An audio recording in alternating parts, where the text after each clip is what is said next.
और अगर ईंट का पत्थर जवाब से दे दिया, जवाब पत्थर से दे दिया तो गड़बड़ होगी। इसलिए माथा ठंडा हो, कंठ से सब और श्रेष्ठ बोले। देखिए 25 साल में यहाँ बोली में एक बदलाव आया है कि पिताजी, माताजी, चाचा, चाची, ताऊ, ताई, दादा, दादी, ये सारे संबंध जो है ना, अब सब ये बोली खत्म हो गई।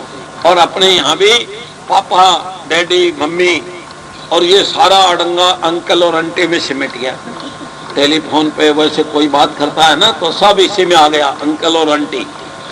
और उसका परिणाम क्या निकला कि 25 वर्ष 30 वर्ष पहले 5 पीढ़ी दूर के आदमी से कोई पूछता था ये कौन है, तो वो स्वाभिमान के साथ कहता था कि हमारे ही है। तो भाई ये भाई कौन है या गुड़िया कौन है, तो कहता था हमारे ही है, चाहे 5 पीढ़ी दूर हो। और अब इस बोली ने इतनी बीमारी पैदा कर दी, एक चौक में रहने वाले भी नूना गए मारा है, नू कहा अंकल का है, आंटी का है, मारो है ही नहीं। तीसरा, हमने हृदय को स्पर्श किया है। व्यवहार में सूत्र आता है आत्म प्रतिकूलानि प्रेषाम न समाचरे।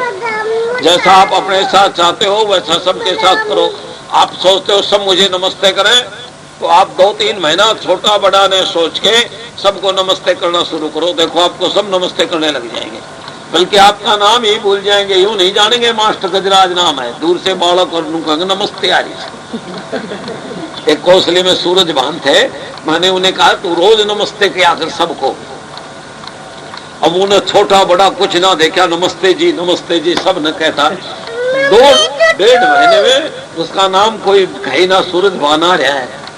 वो आखन बोला मैं अच्छा बिगाड़ा था, न बोले के मुन तो दूर तेन को नमस्ते जी आ रही, नमस्ते जी। बालक बुढ़े जवान सब लोग कहेंगे नमस्ते जी। तो मैंने कहा देख तेरा नाम भी ढक दिया अच्छाई ने। इसलिए हम हृदय से जैसा अपने साथ चाहते वैसा सबके साथ करें। और चौथे पे हमने भुजाओं को स्पर्श किया। उद्यमेन साधनते सर्व कार्याणि न मनोरथ है। परिश्रम करने से, पुरुषार्थ करने से, मेहनत करने से सब काम सफल होते हैं, केवल सोचने से बात नहीं बनती। इसीलिए महान पुरुषों ने लिखा है परिश्रम ही सफलता की कुंजी है।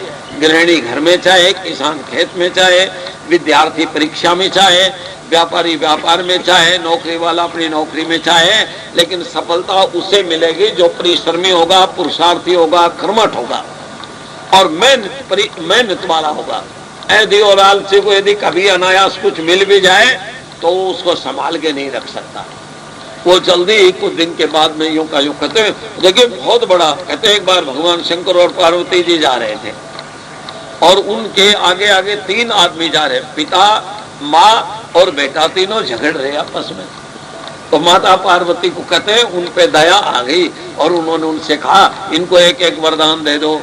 शंकर जी ने कहा ये वरदान का भी लाभ नहीं उठा सकेंगे, तू चल, ये झगड़ा कर रहे हैं, नहीं पति पत्नी का झगड़ा कभी होता है, ये तो 2 दिखने वाले रूप एक रूप बनते हैं तब जाके गृहस्थ बनता है।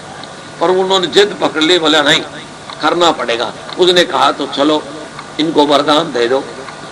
तो उनके घर वाले से कहा मांगो, क्या वरदान मांगते हो? बोला मैं वरदान मांगता हूँ, एक वरदान मांगता हूँ। बोलो बोलो मांगता हूँ। उन्होंने मांग लिया जैसे वरदान ये ऊंट नहीं बने मेरी घरवाली। बोला एवं मस्त वैसा ही बनेगा। और बोला तू भी मांग ले, उसने भी मांग लिया। बोले मांगो। बोले वो मैं ये बड़े जांट बोझड़ा इसी को खाऊं कैसे मैं? दोनों का वरदान हो गया और एवं मस्त हो गया। उस लड़के ने सोचा लो गड़बड़ हो गई, पिताजी बोझड़े बन गए, ये ऊँटड़ी बन गई, अब मैं रह गया। तो बोला तू भी मांग ले एक वरदान। कहने लगा मेरा वरदान दोगे? बोले हाँ जरूर देंगे तेरे भी। बोलो तो जैसे मेरे माता पिता थे वैसे ही कर दो। अब तीनों वरदान फिजूल चले गए, किसी वरदान की कीमत नहीं रही और जैसे थे वैसे के वैसे। तो ऐसे कहीं अनायास बिना परिश्रम के हमें कुछ मिल भी जाए तो भी वो रहता नहीं, वो चला जाता है, हमसे खो जाता है या लूट पिट जाता है बुद्धि के अभाव में। इसलिए 4 चीज, बुद्धि को ठंडा रखो, कंठ से शब्द और शिष्ट बोलो, हृदय विमल निर्मल पवित्र हो और भुजाओं से परिश्रमी पुरुषार्थी और कर्मठ बने, तो हम यज्ञ से लाभान्वित हो सकते हैं। तो ऐसा जो सोचते रहेंगे, हवन करेंगे, जब जब विचार चिंतन करते रहेंगे तो आदमी जैसा विचार करता है उसी प्रकार के उनके जीवन भी बन जाते हैं। माइंड प्योर तो लाइफ प्योर। जिनके विचार ठीक होते हैं उनके जीवन भी ठीक हो जाते हैं।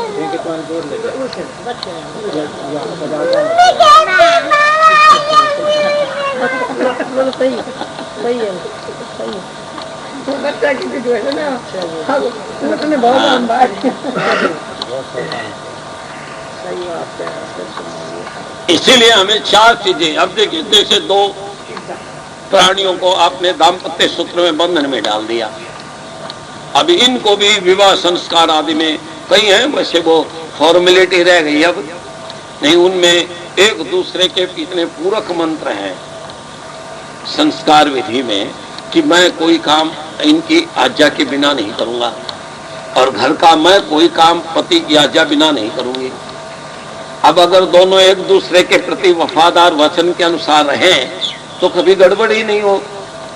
अरे घर वाला भैंस बेचा हुए और घरवाली से पूछी को ना, बोले साई लिया अरवानों को खोल गए तो खोला बोले।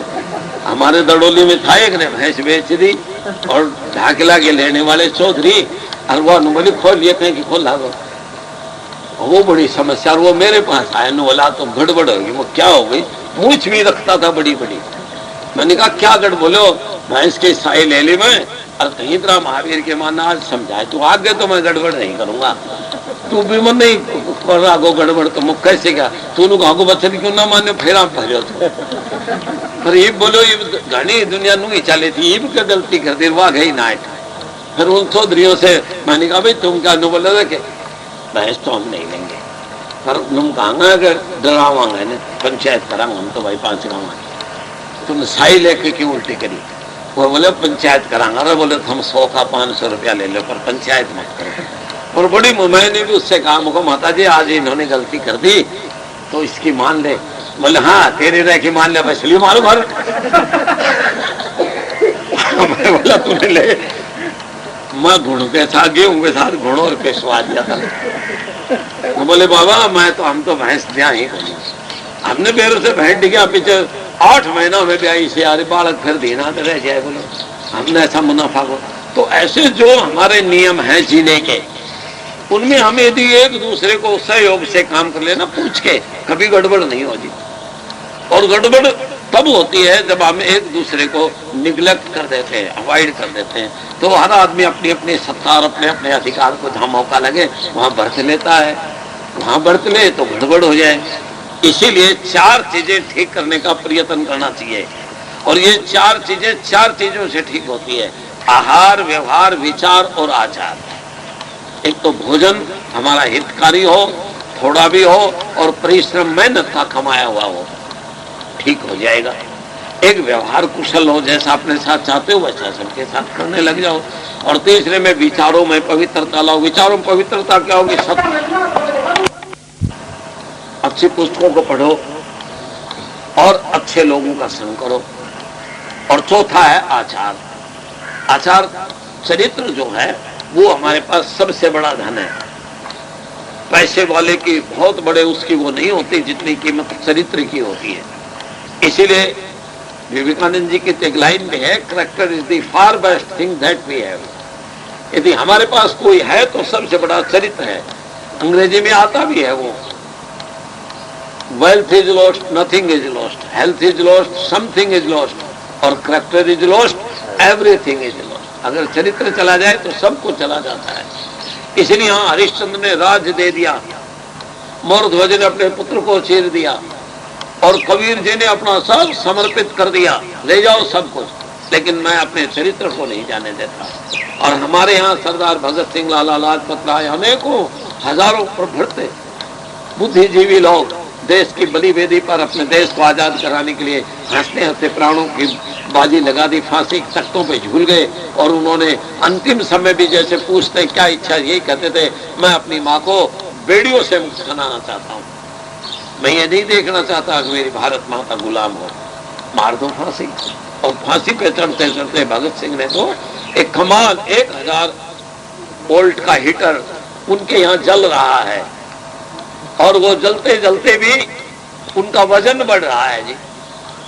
फांसी पे तख्ते पे 1000 वोल्ट का हीटर जला के उनका हाथ रख दिया और उसका वजन बढ़ गया 2.5 किलो। और उस समय उनके एक शेर है उनका, हमें ये शौक है देखें सितम की इंतहा क्या है, और उन्हें ये फिक्र हरदम नहीं तर्जे जफा क्या है। बोले हमें शौक है, देखेंगे कब तक अत्याचार करोगे, हमारी जमीन में हम तुमको नहीं रहने देंगे भारत माँ में। और उन्हें ये फिक्र हरदम नहीं तर्जे जफा क्या है, उन्हें ये फिक्र है ये एक से अनेकों कैसे बन रहे हैं। एक को फांसी देते हैं 50-100 हजार तैयार हो जाते हैं सारी जगह।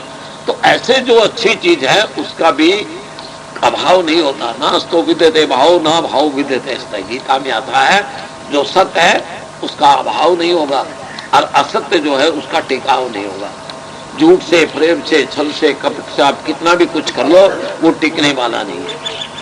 और परिश्रम का चाहे सर्वस्व लूटता दिखे लेकिन वो लूटने वाला नहीं है, इसलिए हमें इससे वो लेना चाहिए। आचार्य जी भी, आचार्य जी इनको हाँ ये रूप प्रभु हमारे भाव उज्ज्वल कीजिए, छोड़ देवे छल कपट को मानसिक बल दीजिए।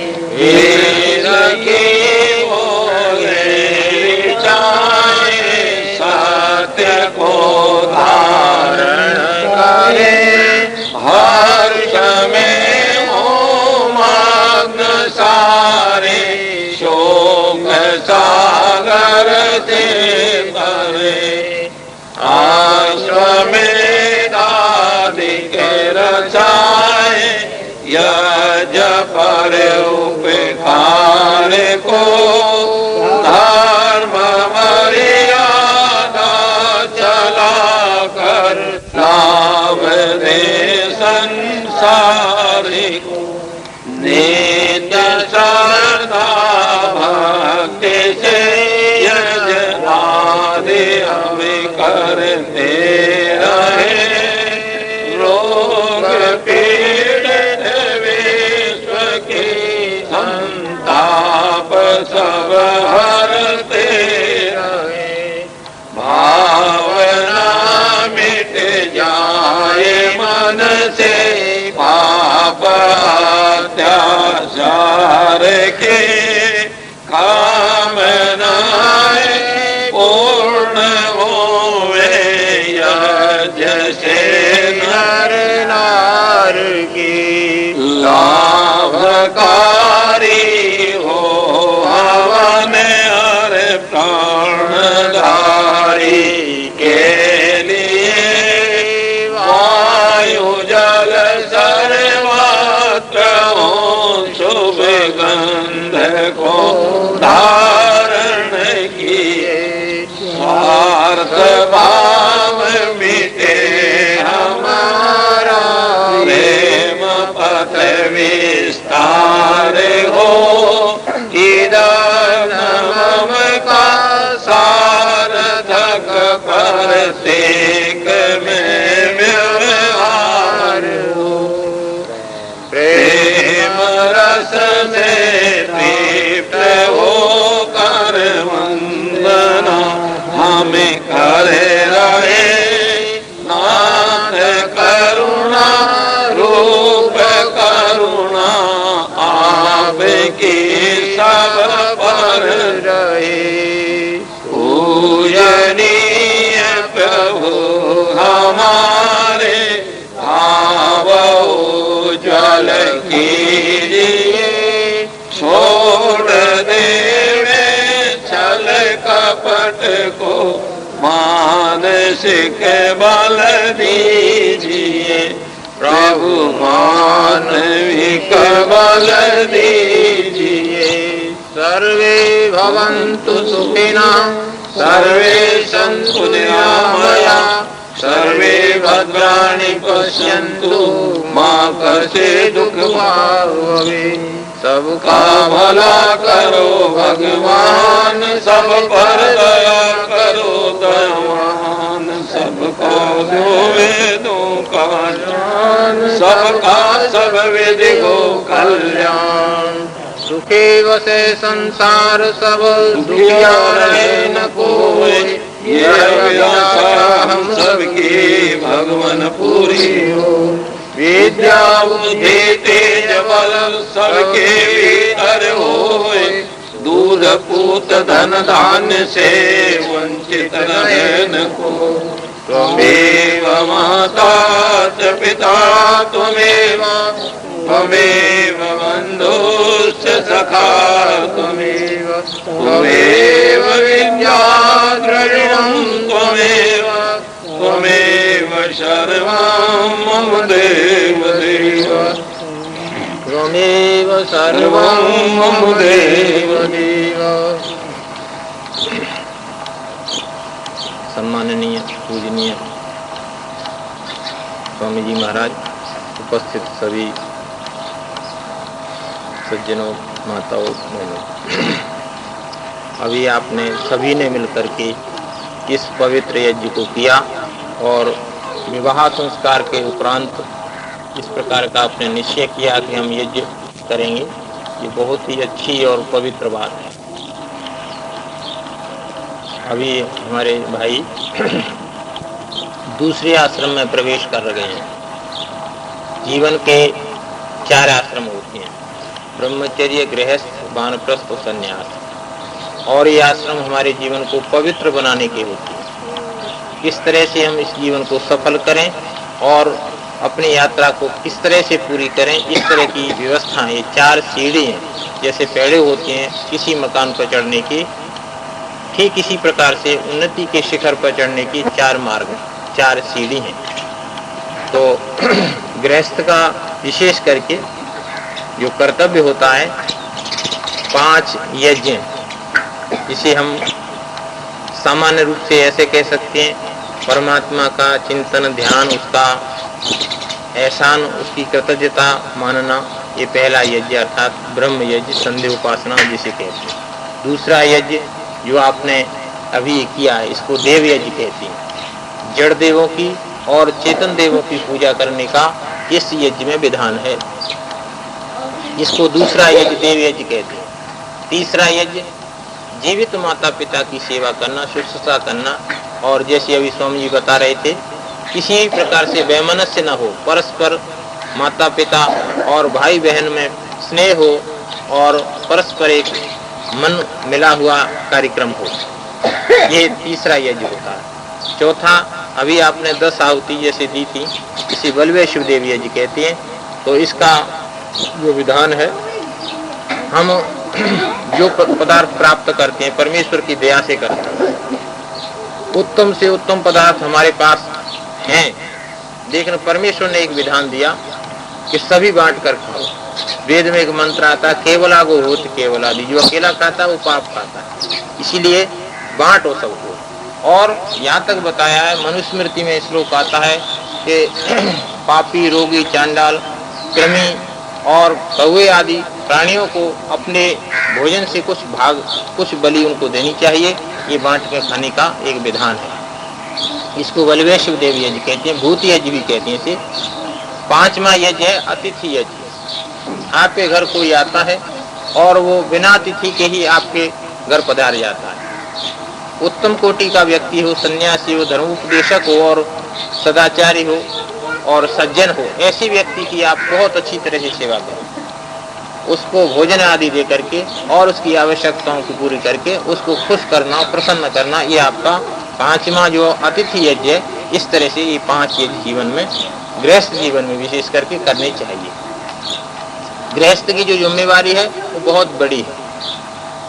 अयोग्य व्यक्ति और बेकार व्यक्ति कभी भी गृहस्थ में प्रवेश न करें। ये समाज का एक आधारभूत आश्रम है।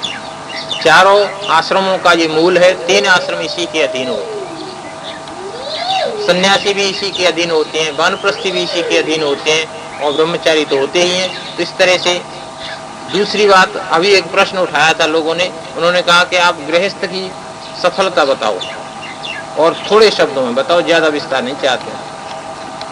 हमने कहा गृहस्थ की 2 सबसे बड़ी उपलब्धि है। वो कौन कौन सी हैं? एक तो उत्तम संतान की प्राप्ति और एक कमाया हुआ धन, सुकृत से, अच्छी मेहनत से कमाया हुआ, जैसे अभी स्वामी जी बता रहे, मेहनत से कमाया हुआ धन बहुत ज्यादा फलवान और फलदायक होता है। इसलिए उसका दान करना, उत्तम संतान की प्राप्ति करके समाज को देना और परिश्रम करके धन कमा करके और दूसरों को प्रदान कर देना जहां आवश्यकता समझती। इस तरह से दो सबसे बड़ी उपलब्धि होती है। और इसके साथ जैसे हमने एक शब्द बोलते हैं विवाह, तो विवाह का अर्थ होता है संस्कृत भाषा में उसको इस तरह से कहते हैं, विशेष प्रकार से जिसका निर्वहन किया जाए और जिसका परिपालन किया जाए उसी विवाह कहते हैं। आपने एक व्यवस्था बनाई, क्योंकि मनुष्य का जीवन एकाएक ही कभी सफल नहीं होता। संसार रूपी यात्रा को सफल करने के लिए आपने एक साथी चुना और उस साथी के साथ मिलकर के आपने अपनी यात्रा प्रारंभ कर दी और आपने एक उद्देश्य बनाया कि हमें उत्तम रीति से अपने जीवन को पवित्र रखते हुए और एक अच्छी संतान उत्पत्ति करके और अच्छी तरह से एक सामाजिक व्यवस्था बना करके हम जीवन में जिएंगे। रामकृष्ण के उदाहरण आपने सुने होंगे, जहाँ उनका गृहस्थ का जीवन कितना पवित्र था। आज भी उनको भगवान की उपाधि मिली है। ईश्वर के स्थान पर राम को माना जाता है, कृष्ण को माना जाता है। क्यों? तो उनमें विशेषताएं थी, उनको भी गृहस्थ थे। इसलिए गृहस्थ जीवन बहुत महान और पवित्र है, किंतु इसकी मर्यादाएं अवश्य पालनी चाहिए। इसलिए विशेष प्रकार से जिसका निर्वहन करें। और आपने प्रतिज्ञा की होगी संभवतः जब विवाह संस्कार में, और ये कहा होगा वेद मंत्र में आता है कि मेरा चित्त और मेरा मन, तेरा चित्त तेरा मन बराबर एक साथ मिलकर चलेंगे। कभी भी हम मतलब परस्पर कोई गतिरोध, कभी वैमनस्यता और मन का हमारा कभी भी मुटाव नहीं होगा। हम प्रेम से अपने जीवन को व्यतीत करेंगे।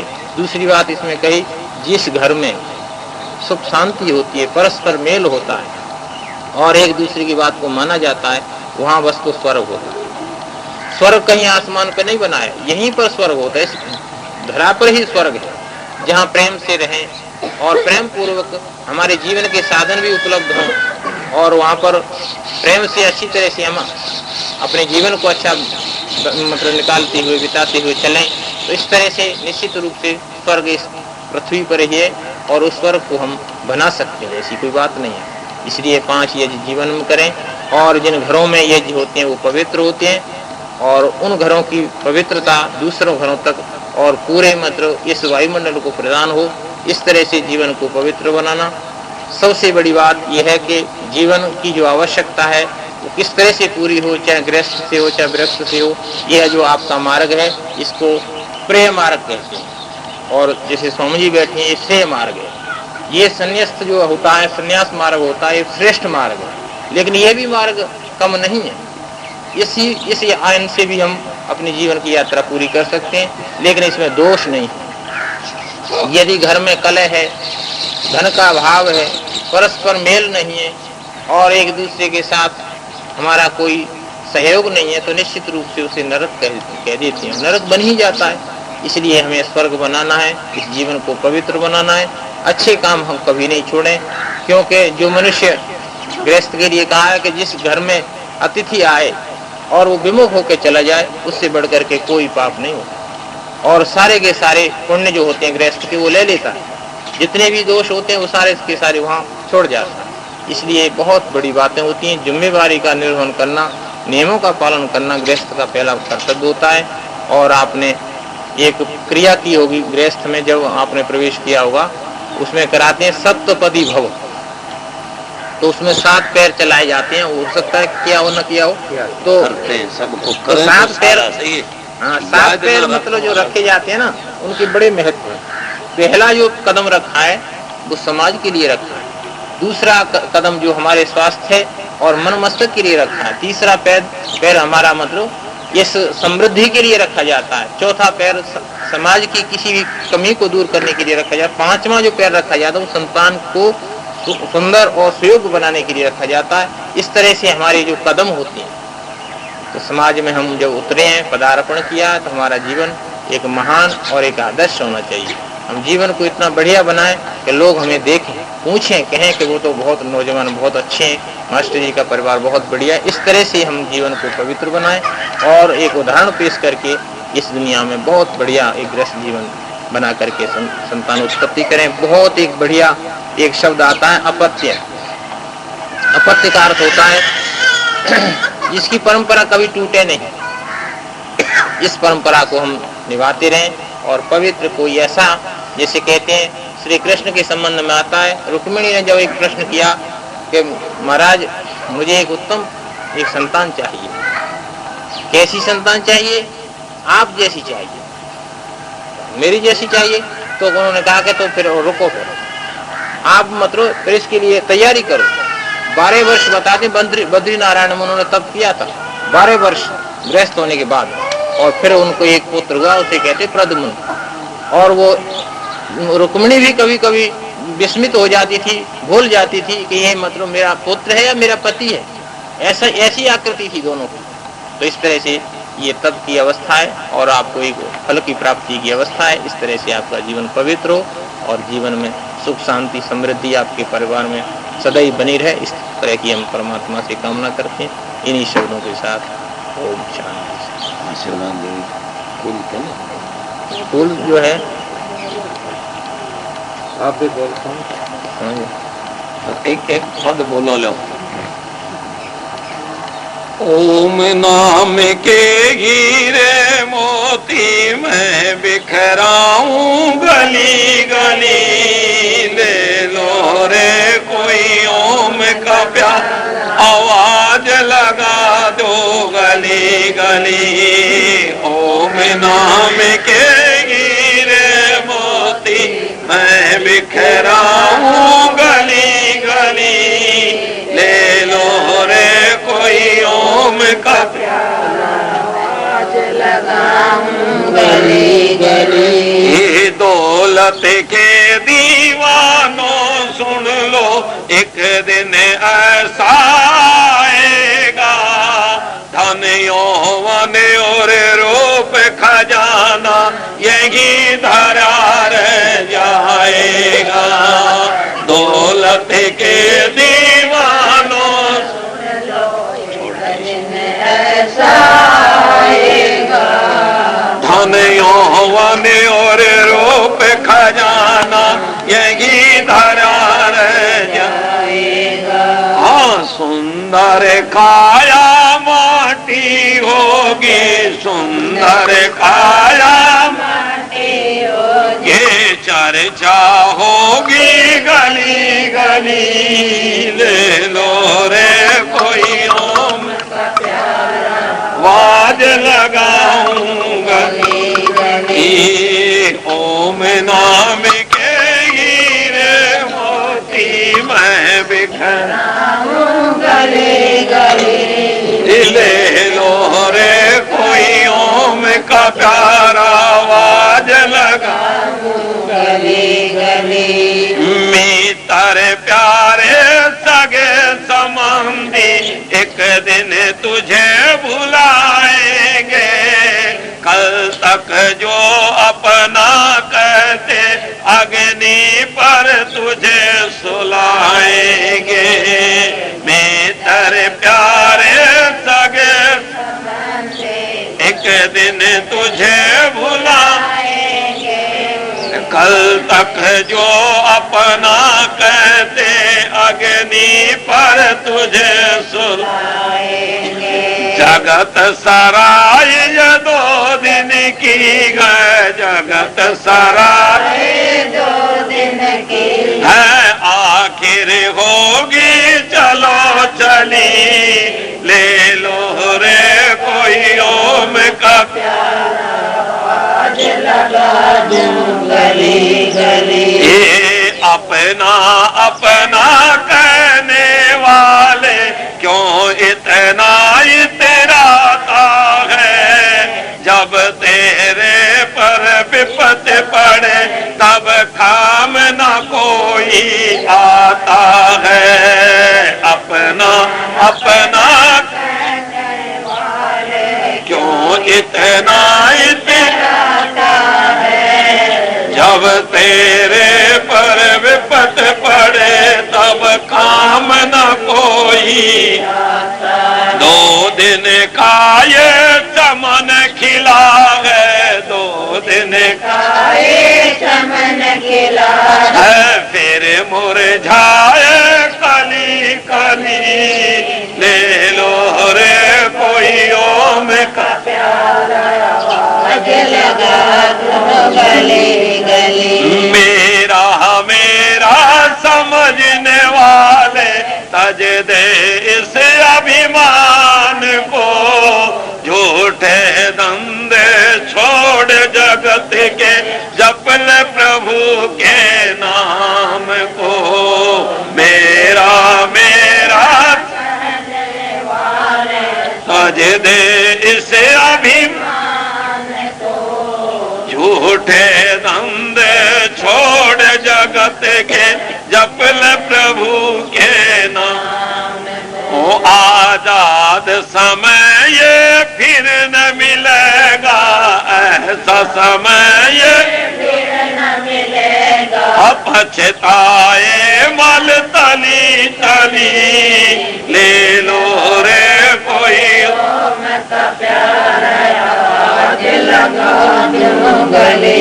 कहते यहाँ हम अपना अपना भी जिनको समझ रहे हैं ना और तो दूर होते हैं लेकिन कुछ चीजें आपके शरीर आपके साथ है लेकिन आप अपनों को पहचान नहीं सकते। अगर किसी के सर के बाल सब बालों में मिला दो अपने छांट नहीं सकता। अगर कहीं हड्डी मांस रक्त के किसी दूसरे के हड्डी मांस और खून में खून मिला दो अपने को पहचान नहीं सकता। हम जो साथ रहते हैं हमारे उन अंगों के संगठन का नाम शरीर है और विघटन का नाम मृत्यु है। तो जो जन्म से साथ है उन्हें भी हम नहीं पहचान सकते अपनापन जिनको कह रहे हैं। तो और समाज है इसमें तो हमारा सामाजिक उत्तरदायित्व तो बनता है जहां हो जिस स्थिति में हो वहां से भला और भलाई करने का प्रयत्न करो, भले बनो और भलाई का प्रचार करो। नहीं तो हम जब अपने ही नाखून बाल हड्डी खून इनको नहीं पहचान सकते अगर किसी और के में मिला दे तो और दूसरे तो और आते हैं समाज के और भाई बंधु तो अगर उनका मिला दे तो क्या पहचाने। जो साथ है वही समझ में नहीं आते इसलिए हम अपनों को ही नहीं बचा रहा है। सब जितने दिन है देखिए एक विचित्र बात कैसी समझ में नहीं आती। कई बार जैसे सोचते हैं जिनके लड़के नहीं है उनके यहाँ नया बच्चा पैदा हो जाए लड़का हो तो कितनी खुशी मनाएगा। अब के लड़का हो गया भतीजा हो गया तो मैं ये मांगूंगी ये मांगूंगी। घर वाला भी कह रहा आपको भाई 10 ठन कर देंगे और बूढ़ो मरण न डरेगा उसके लिए मरेगा तभी तो कोई आएगा। वो डर रहा है मैं कहीं तरह बचूं। अनु नहीं तेरे लिए कितनी तैयारी हो रही है वहां क्या क्या खुशियां मनाई जा रही हैं। कहीं विवाह सूत्रों में बंधन में बांधा जा रहा है तो ये आना जाना अगर उसको ये पता इतनी राजी खुशी मानी जाए बताओ मरने से कोई डर है। आज फिर उसको डर है मेरा घर छूटेगा मेरे ये रिश्तेदार संबंध है इनसे मेरा संबंध छूट जाएगा इसलिए आदमी रुदन करता है। लेकिन जो बच्चा आएगा उसको सब एजिटीज मिल जाएगा। जिस घर में जन्म लेगा वो घर उसका होगा। वो घर के बुआ चाची ताई दादी मामा फूफी सब उनके संबंधी मिल जाएंगे। इसलिए इस दुनिया में दुख पाने के लिए आदमी के पास कोई तरीका नहीं है। ये तो आदमी अपनी खोपड़ी के कारण दुखी है बस। नहीं तो क्या दुख है इसको बताओ। अब एक आदमी कोठी बनाता है बहुत बढ़िया और उस कोठी में वो रहता है गृह प्रवेश करवा लिया हमारा कोठी बन गया वो बन गया। अब बताइए उसमें मच्छर चींटी चूहा और भी जानवर रहते हैं। वह भी शायद कहते हैं कोठी हमारी है और वो कोठी को बेच के निकल सकता है। वह शायद वहीं परमानेंट रह जाए उसके साथ भी नहीं जाए। अब बताइए आप किस को कहो हमारा है। इसीलिए यहाँ सारा विश्लेषण करने पर आदमी के पास केवल 2 बचता है। एक बुद्धि इसकी अच्छी है सीख करके सिखाने की इसमें एक आदत है बस। अगर इस आदत को ये छोड़ दे तो आदमी 84 लाख योनियों में सबसे निकम्मी योनि है। अगर बाल देखो तो मैरिनो नस्ल की भेड़ होती है पहाड़ों में जिनके पश्मीने लाखों रुपए के बिकते हैं। कोई ऐसा दुनिया में सुंदर युवक या युवती नहीं जिसके बालों के पश्मीने इतने महंगे बिकते हो। हाथी दांत के खिलौनों के मुकाबले में कोई वर्ल्ड यूनिवर्स क्या है वो भी नहीं उसका प्रियंका जिसका हाथ दांत से भी वो हो जाए, गाय आदि के गोबर से पवित्रीकरण होता है। मतलब किसी भी कीमत में ये बढ़िया नहीं। बस एक है इसका, ये कुत्तों को, घोड़ों को, बंदरों को ट्रेंड कर देता है और उनसे काम ले लेता है, सर्कस में नचा देता है, फौज में लड़ाई करवा देता है। लेकिन वो ट्रेंड भी कुत्ता, घोड़ा, बंदर किसी अपने साथी को ट्रेंड नहीं कर सकता, आदमी ही कर सकता है। इसलिए आदमी में एक गुण है। इसलिए गीता में भगवान कृष्ण ने कहा, यद्दात अति श्रेष्ठ देवो तद्देवो हितर्जना सयत परमाणु कुर्ते लोकास तदनु वर्तते। अच्छे आदमी जो परिपाटी चला देंगे, आने वाली पीढ़ी उसका अनुकरण करेगी। मतलब अच्छा काम सीख करके और हमें आगे सिखाना चाहिए। इसीलिए तो आया है तुलसीदास जी ने, संत समागम हरि कथा तुलसी दुर्लभ हो, सुतधारा लक्ष्मी ये पापी के भी होए। भाई अच्छे लोगों का संग और परमात्मा की चर्चा बड़ा कठिन है। क्यों? आदमी असाड़ जिपड़ज हो रहा है, इसको फुर्सत ही नहीं मिलती। एक योजना पूरी करता है, 4 योजना और वो दूब की तरह 4 नाल और चल जाते हैं, वो खत्म नहीं होता। एक आदमी, आप देखो ना, सब अपने अपने जीवन में देखो, आपने कई बार फुल स्टॉप टेकने की कोशिश की होगी तो ये काम हो जाए छुट्टी। कल एक मेरे पास आया था कोसली का भाई, उन्होंने बोला बस मेरा एक कमरा, एक बरामदा और एक रसोई बन जाए, उसके बाद छुट्टी। मैं झूठ बोलता है। मतलब कैसे झूठ? तेरी माँ से पूछा नहीं क्या सोची थी? तो वो बुढ़ी आई थी, बोलो हम भी नो सोचा था 2 क्वार्टर दब जाए, ठीक है, अब 8 दब गया, 8वां में जगह खुल जाए। बाबा कहना तो सही दिक्कत। मैंने कहा ये ठीक है, ये करो, जितना हमारा व्यवस्था बनती जाए बनाओ, लेकिन ये मत कहो तया के बाद हमारी कोई इच्छा को नहीं। इच्छा तो एक के बाद अनेकों बनना स्वाभाविक गुण है जी। जो 10, 20, 50 वह 100 हो 1000 तू लाख मांगेगी और कोटि अरब खरब असंख्य धारापति होने की इच्छा जगेगी। स्वर्ग पाताल को राज मिले तो भी तृष्णा अधिक जगेगी। सुंदर छठ संतोष बिना भाई तोरी तो तृष्णा कदे न भरेगी। कभी एमएलए, एमपी, मिनिस्टर इनके घर जाकर के देखो, यहाँ से लग रहा है भाई मौज तो उनकी है, और उनके घर जाके जब उल्टी आओगे तो उनको तो दुखी कोई है भी नहीं। वो बड़े दुखी है बेचारे। हमने देखा, हम भी सोचा करते ये इनका क्या कहना है। अब प्रधानमंत्री अकेला खेत तक नहीं जा सकता, बताओ। अब वो को बढ़िया केस है, 4 खेत अकेला नहीं जा सकता। आप अपने खेत में घास लिया और जाती हो कि जिस देश का प्रधानमंत्री भी डरता है, राष्ट्रपति के भी गाड़ी और जितनी बॉडीगार्ड रखे, इंदिरा गांधी बॉडीगार्ड नहीं मारीगिरी, अब रखवाली करवा ले लो। इसीलिए ये विधान परमात्मा का चला हुआ यहाँ संसार है। सबके कर्म अनुसार हम चल रहे हैं। हमारा एक ही काम बनता है, हम अच्छे कर्म करें। फल तो वो देगा, बुरे करोगे तो बुरा देगा, अच्छा करोगे तो अच्छा देगा। इसलिए आपका एक ही काम है, यदि भला हो तो हम अच्छे काम की ओर चलो। आचार्य जी बताते हैं 7 पैद सप्तपदी, थारी सबकी ना भरोड़ी से सप्तपदी को अगर घराना से लड़ पड़े। अब लोग है सप्तपदी याद से, बीच में तो बोल दे तुम्हारा जैसा न तो धमका दे, और वैसे कोई अड़ोसी पर धमका गए उनकी मारे याद को नहीं। पूरा हम आए थे बार होशियार की सील लागो ब्याह हो। हम बस रेल से उतर गए जी, इधर से जब जाने लगे तो सामने ही वो पकड़ लिया, बोला आ जाओ, आओ आओ, कहाँ जा रहे हो? 6 वाले से उतरे थे। तो शीला नूरगढ़ ब्याही है ना, उसकी शादी थी। अब शादी हो गोल मोड़ करके उनको न बैठा रखी, फेरे हो रहे थे। मुझे चल देखें, उतार देख जो वो भी ना देख रहे जाते ब्याही से। हाँ, मैं बोला पंडित जी के दिखे इसकी मियाँ क्या खुलवाए जब तो दिखे। बोले ना मामू को न बैठनू, और वो उनको कोई लपेट रखा। अब बताओ, फिर वो कितने पत्थर सा के पाव लगवायो नू, बाठो सो धरे तो पाव लगाइयो। मखाने नू बताइयो कैसे? नू बोले मन तू जा, ना बताओ। हाँ, नू बोले तू जा, यही में फायदो से मन और भी कित करवाने भाई बताओ। मतलब हमारे यहाँ जो ये संस्कार है ये अनभिज्ञ रूप से करवाते हैं। न लड़के को पता चलता क्या जिम्मेवारी है, न लड़की को पता चलता है। अगर इनका विश्लेषण कम से कम नहीं करवावे तो तुम पढ़ा करो। जिस लड़की पत्थर का हाथ तो लगवाए पंडित जी, कहीं ध्यान है इसमें तो लगवाए ना पत्थर का हाथ, तो बोलो पत्थर का हाथ लगा झुका झुका के। देखो दो चीज है, पत्थर के हाथ का मतलब है हम सुदृढ़ बनेंगे और गुरु की तरह से अटल होंगे अपने नियमों पर, अपने संयम पर। ये दो हो ना, जब तो काम बढ़ जाए। अरे फिर बताओ ना क्यों करे सुनो गजे हो जाए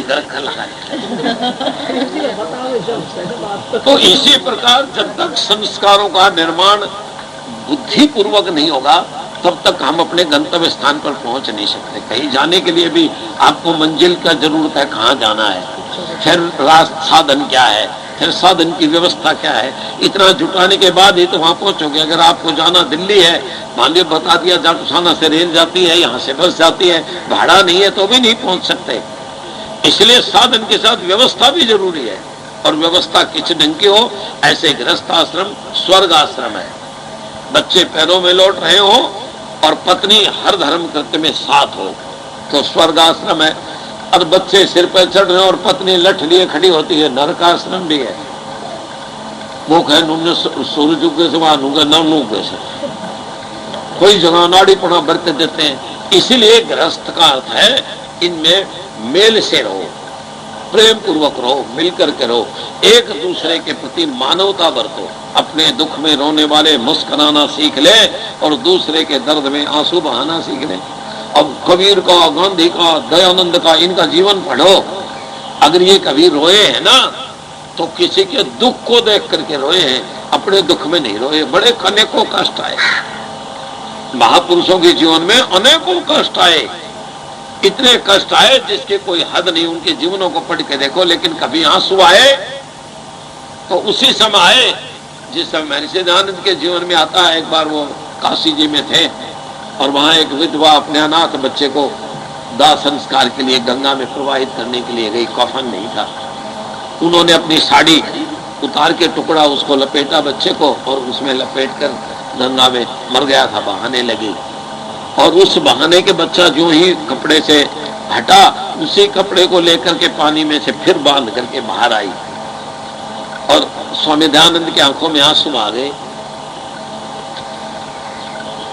उस समय और भी आगे उनके हितैषी, उन्होंने कोई महाराजा थे, वो आए, उन्होंने कहा महाराज जी आपकी आंखों में आंसू हमने तो कभी देखा नहीं, क्या कारण है? कोई प्रचार में, व्यवस्था में गड़बड़ नहीं।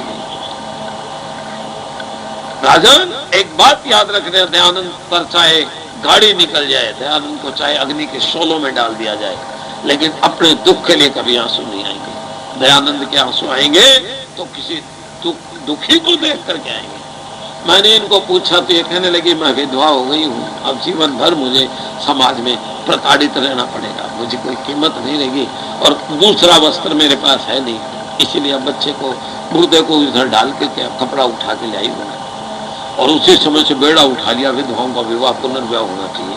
जब आदमी विवाह कर सकता है तो विधवाओं का भी ब्रह्म समाज ने उनकी मदद की और ये परिपाटी चलाई।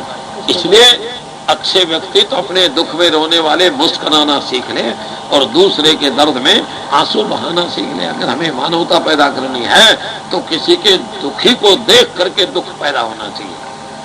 और आज बुरा मत मानो, आज समाज में किसी को सुखी देख के दुखी होते हैं, ये तो राक्षसों का पहचान है। राक्षस की पहचान है किसी को सुखी देख करके कुड़ जाए, जड़ जाए। बस हम रोज देखते हैं, कोई कहे हमारी भैंस ने कोई किमी दे गयो, हमारा कहीं नहीं किमी करवा दियो, हमारा घर में कोई किमी फेंक दियो। अब क्यों फेंक दियो?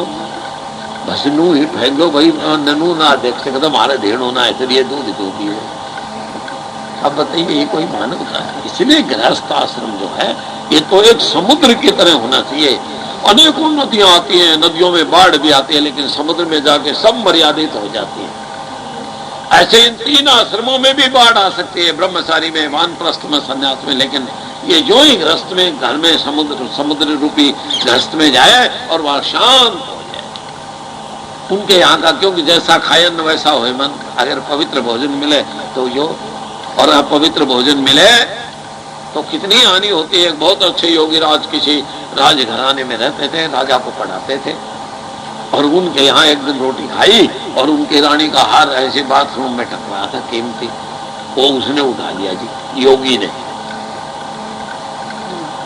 दिमाग में गड़बड़ हो गई और लेकर के भाग गया, निकल गया। अब राजा को पढ़ाने वाला तो गुरु हुआ ना, अब उसको कोई क्या कहे, कहीं चला गया, अब कोई संशय नहीं करे। लेकिन वो अनेकों दिन कहीं बाहर रहा और वहां जाकर के पता नहीं कभी क्या हुआ कि उनके यहाँ एक बार इतने भयानक दस्त लगे कि वो सारा शरीर से रक्त के द्वारा, दस्तों के द्वारा सब निकल गया। और निकलने के बाद दिमाग में आया, हार लेकर वहीं आया। और इस दौरान में राजा ने चपड़ासी, चौकीदार, मुंशी, सारे बांदी, नौकरानी सारी कूट दी। पेट गिरे, हार मिला नहीं। हार तो जब होगा, हार लेके आया और वो दिया राजा को, लो महाराज आपका हार लो, मेरी नियत खराब हो गई थी। बोलो नहीं, जिसने दिया उसका नाम बता दो महाराज। आप तो चोरी नहीं कर सकते, क्यों? गुरु कैसे चोरी करे? भले मैंने चोरी करी है, लेकिन ये खोजबीन करो उस तारीख को मैंने अन्न किसका खाया था, आपके यहाँ अन्न किसका खाया गया था। वो पता चला एक स्वर्णकार से शराब की दुकान का भोजन था, वो खाया। तो उसने कहा भाई उसका अन्न खाने से बुद्धि, जब ऐसे अच्छे आदमी की भी एक दिन का अन्न खाने से बुद्धि बिगड़ सकती है, तो आम आदमी रोज एंड पेंट खाए नू खाए, मैंने बादाम की डकार आओ तो मूली खाए तो मूली की होगी, बादाम की डकार तो बादाम खाने से आएगी। इसलिए गृहस्थ आश्रम में से यदि इन तीन आश्रमों को पवित्र चीज मिले तो कभी ये बिगड़ नहीं सकते। ये तो बिगड़ सकते हैं, क्यों बिगड़ सकते हैं? कभी बुरा अन्न खाया, जब ऐसे बिगड़ गए तो इसलिए गृहस्थ आश्रम सबसे बड़ा आश्रम माना गया है ये, और स्वर्ग आश्रम है। घर में ही स्वर्ग पैदा करो, इसलिए कहीं जरूरत नहीं है, आती ने लिखा है कहीं स्वर्ग बनाने की जरूरत नहीं। सबसे पहला काम गृहस्थ का है, अपने धरती को सुधारो। ये और भी स्वर्ग लोग में मुक्ति में गए हुए भी लौट के फिर नहीं आऊंगा समय आने पे। इसलिए जब तक गृहस्थ नहीं सुधरेगा, घर नहीं बनेगा, तो जग बन नहीं सकता। घर जग संसार का सुधार हो नहीं सकता। इसका सुधार करना हो तो घर बनाना पड़ेगा, और घर बनेगा फैमिली डिसिप्लिन से। परिवार में जो लोग हैं वो अपने से बड़ों का सम्मान करें और छोटों से स्नेह करें। अपने माता पिता, दादा दादी, कोई भी बड़े हैं, बुआ आदि, उन सब का आदर सम्मान करो, और जो छोटे बच्चे हैं उनसे स्नेह करो, घर सुधरेगा।